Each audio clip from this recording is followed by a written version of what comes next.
School മുറ്റത്ത് ഉപയോഗശൂന്യമായി കിടന്ന ഇടം പൂപ്പാടവും പച്ചക്കറിത്തോട്ടവും ഒരുക്കി ഓണത്തെ വരവേൽക്കുകയാണ് തിരുവനന്തപുരം കുളത്തൂർ ഹയർ സെക്കൻഡറി സ്കൂളിലെ ഒരു കൂട്ടം വിദ്യാർത്ഥികൾ.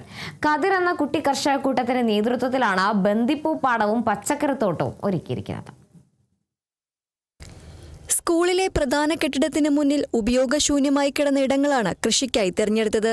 സ്കൂളിലെ അധ്യാപികയായ മിനിയുടെ നേതൃത്വത്തിൽ തെരഞ്ഞെടുത്ത 20 വിദ്യാർത്ഥികളാണ് കൃഷിപ്പാടം ഒരുക്കിയിരിക്കുന്നത്. ബന്ദിപ്പൂക്കൾക്ക് പുറമെ കത്തിരി, വഴുതലൻ, വെണ്ട, ചീര, 1 മീറ്റർ അധികം നീളത്തിൽ വളരുന്ന മീറ്റർ പയർ, തക്കാളി, മധുരക്കിഴങ്ങ് തുടങ്ങിയവയാണ് കൃഷി ചെയ്തിരിക്കുന്നത്. ജൈവവളങ്ങളാണ് ഇതിന് എല്ലാ പച്ചക്കറിക്കും ഞങ്ങൾ ജൈവവളമാണ് കൊടുക്കുന്നത്. ഈ വളം കൊടുക്കുന്നതുകൊണ്ട് നല്ല പുഷ്ടിയുള്ള നല്ല വിളവ് തന്നെയാണ് നമുക്ക് ലഭിക്കുന്നതും. ഈ വിളവുകളെല്ലാം നമ്മൾ സ്കൂളിലെ ഉച്ചഭക്ഷണ പരിപാടിക്കാണ് ഉപയോഗപ്പെടുത്തുന്നത്.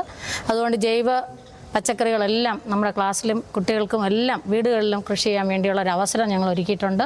എല്ലാ കുട്ടികളെയും കാർഷിക മേഖലയിലേക്ക് കൊണ്ടുവരുന്നുണ്ട്. പൂർണ്ണമായും ജൈവ രീതിയിലാണ് ഇവിടെ കൃഷി ഒരുക്കിയിരിക്കുന്നത്.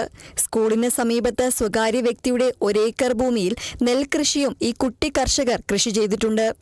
വിളവെടുക്കുന്ന പച്ചക്കറികൾ സ്കൂളിലെ പാചകശാലയ്ക്കും അധികമായി വരുന്നവ ആവശ്യക്കാരായ വിദ്യാർത്ഥികൾക്കും കൈമാറുകയാണ് രീതി.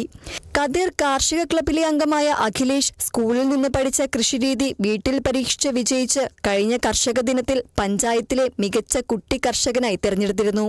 ഇവിടെ നിന്ന് നമ്മൾ പഠിച്ച ഭാഗമായിട്ടാണ് വീട്ടിൽ കൃഷി ചെയ്തത്. വീട്ടിൽ കൃഷി ചെയ്തത് പിന്നെ ഇവിടുത്തെ എല്ലാം കൂടെ ചേർത്ത് പഞ്ചായത്ത് ഇതെല്ലാം വന്നൊന്ന് നിരീക്ഷിച്ചിരുന്നു. അതിൻ്റെ ഭാഗമായിട്ട് ഈ കഴിഞ്ഞ ചിങ്ങ വന്ന് കർഷക ദിനത്തിൻ്റെ അന്ന് എനിക്ക് പഞ്ചായത്തിൽ നിന്നും ഒരു കുട്ടി കർഷകനുള്ള ഒരു മൊമെൻറ്റം കിട്ടിയിരുന്നു. അങ്ങനെ ഒരുപാട് കാര്യങ്ങളിൽ സപ്പോർട്ടാണ്, പഞ്ചായത്തായിരുന്നാലും ടീച്ചറായിരുന്നാലും സ്കൂളായിരുന്നാലും. പ്രതീക്ഷിച്ചതിലും വിളവ് ലഭിച്ച സന്തോഷത്തിലാണെങ്കിലും വിളകളിൽ നനയ്ക്കാനുള്ള ജലസേചന സൗകര്യമില്ലാത്ത ബുദ്ധിമുട്ടുകളും ഈ കുട്ടി കർഷകർ പങ്കുവയ്ക്കുന്നു. വെള്ളം നമ്മൾ കോരി കൊണ്ടുവന്നാണ് ഇവിടെയൊക്കെ ഒഴിക്കുന്നത്. ഇവിടെ വെള്ളം കിട്ടാൻ കുറവാണ്, അതുകൊണ്ട് തന്നെ നമ്മൾ അവിടുന്ന് എടുത്തുകൊണ്ടുവന്നാണ് ഒഴിക്കുന്നത്. Kerala vision news, Thiruvananthapuram.